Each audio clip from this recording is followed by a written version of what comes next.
How's it going, people? It's your boy Biggs from Digital Mods and welcome to the channel. On this video, I just wanted to cover the subject of 8K TVs and the future possibilities of 8K gaming and how long till we might see it more commonly available in the distant future.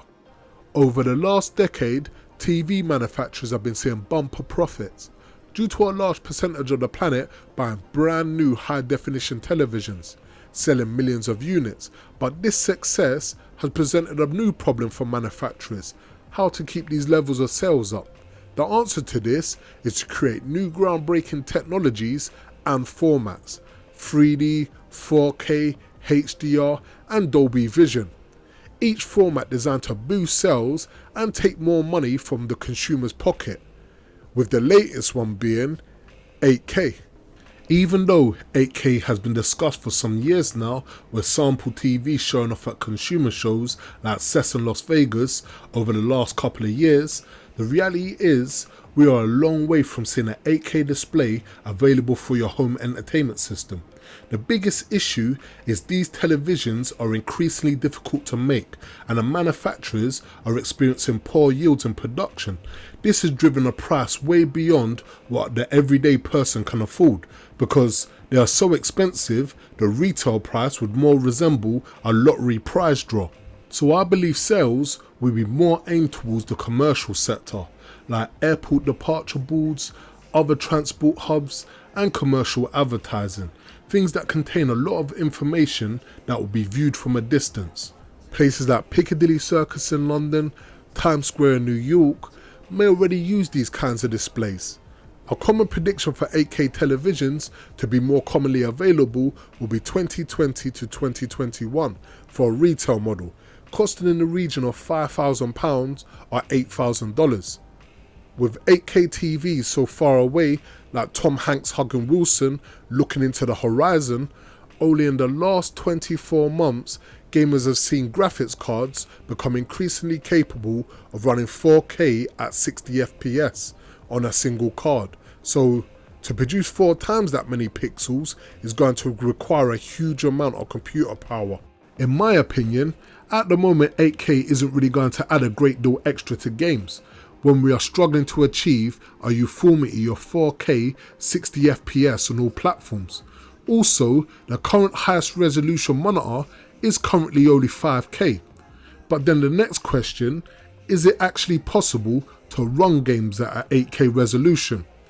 This is actually possible, but it would require enough power that even Iron Man would pop a breakdance. You'd probably need the latest i9 Extreme processor core, possibly 64GB of DDR4 RAM, an extreme top-end motherboard to run 4 GPUs in an SLI mode with a combined 44GB of graphical memory, crushing out around 45 teraflops of bandwidth, and unless you want it to sound like a jumbo NASA rocket taking off, a closed-loop liquid cooler would also be recommended. I wouldn't expect much change from around £10,000 or around $13,000. The next question is, what about the film industry? I have read that a major movie studio is remastering all of its movies into 8K. Yes, this is true, but in reality, this is just a cost-saving endeavour. Remastering 8K and downscale to 4K, future-proofing the studio from having to remaster at a later date. What might surprise you is, you've probably watched 4K for years. The name in fact refers to Sony's 4K cinema projector, slightly wider than UHD. When 4K entered the film arena, it brought with it a safe comfort zone between Hollywood and the large theatre chains. If filmmakers are to start shooting in 8K, it will require all cinemas to upgrade all of their equipment. A costly endeavour they are unlikely to rush into, and this is one of the biggest roadblocks for 8K to overcome. The most important question is where will this end? We've got 4K, 8K, what about 16K or 32K, or maybe even 64K? And the answer is, although it may seem like companies have picked a number and doubled it, this really isn't the case. There is a method to this madness. most movies are made using a 35mm film. So with a little aspect ratio change, 32K becomes 35K, and each pixel will represent a 1,000th of a millionth of the original native.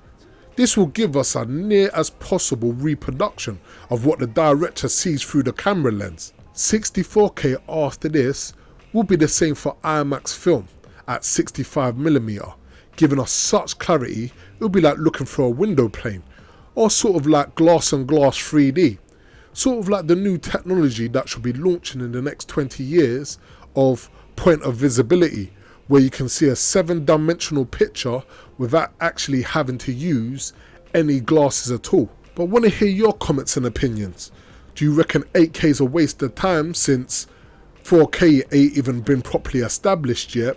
Or do you reckon this is just a natural progression in technology that we should try and hurry towards? But anyways, it's your boy Biggs. Thanks for watching the video. Like, subscribe, and I'm out.